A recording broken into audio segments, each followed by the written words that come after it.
Amici, buongiorno, rassegna stampa di oggi, notizie dal Polesine, offerta dell'Associazione Promozione Italia e Made in Polesine. Sponsor della puntata di oggi, la bottega dell'Acquaviva in via Po Vecchio 20 a Portoviro, spaccio di articoli ittici. Prima pagina della Voce di Rovigo, zona arancione, cambiano le regole ma ci sono attività che continuano a soffrire, ma però da oggi siamo più liberi. Infatti oggi in zona arancione negozi, anche saloni di parrucchieri e centri estetici sono aperti. Bar e ristoranti in zona arancione restano chiusi al pubblico come in zona rossa e possono lavorare solo con i servizi di asporto e consegna a domicilio. Ricordiamo inoltre che le scuole di infanzia, scuole elementari e scuole medie restano aperte, le scuole superiori saranno in didattica a distanza al 50%. Purtroppo c'è anche questa notizia: nei giorni di Pasqua e Pasquetta in Polesine 2 vittime e 61 positività per quanto riguarda il coronavirus. La RSA San Salvatore di Ficarolo si allarga il focolaio, altri 4 pazienti contagiati in questa casa di riposo e in tutto 10 ospiti e un operatore. E visto che tutto riprende con la zona arancione, purtroppo c'è il meteo, previsioni per oggi, in arrivo venti e pioggia e temperature in picchiata.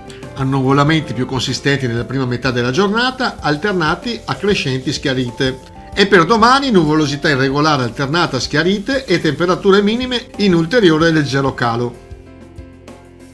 Dal Gazzettino, dalla pagina nazionale, c'è ancora questa notizia che naturalmente non fa luce sui vari dubbi che le persone hanno. AstraZeneca, i nuovi dubbi. L'EMA valuta restrizioni, i casi di trombosi pur rari riguardano soprattutto donne sotto i 50 anni.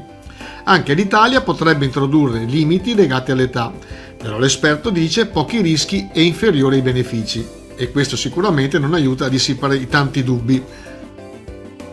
Pasqua e Pasquetta, il vento ha tenuto vuote le spiagge, pochissimi hanno raggiunto il litorale durante le feste, ma chi c'era ha preso un po' di sole e si è bagnato i piedi, le limitazioni ai movimenti non sono state violate e qualche ristoratore ha fatto asporto per dare un servizio. Adria, l'area camper diventa realtà. Oggi il via ai lavori. Apre il cantiere in via Bettolla della costruzione Comas per 180.000 euro. Saranno sistemati 8.000 metri quadrati a ridosso dell'argine sinistro del Canal Bianco. Rosolina, ancora sull'idea della fusione delle 3 città, Portoviro, Lorè e Rosolina, fusione opportunità da non perdere. L'ex assessore Coppola dice: esempio virtuoso, ma bisogna essere lungimiranti superando divisioni e campanili. L'ex deputato Diego Crivellari: sia un progetto per attrarre investimenti. E Ghezzo, ex sindaco di Rosolina, scettico: serve un'idea condivisa.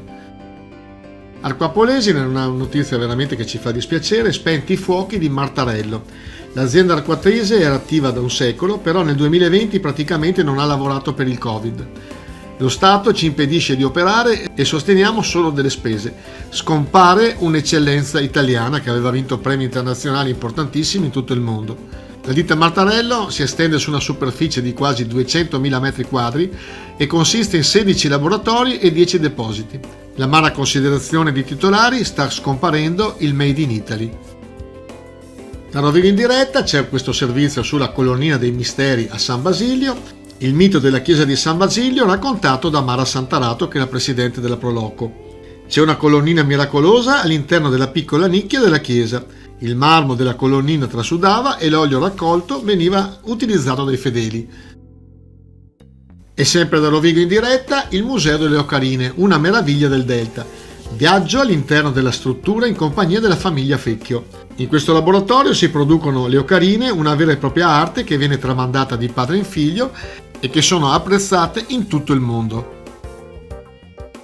Puntata finita, vi ringraziamo naturalmente per la fedeltà con la quale ci seguite.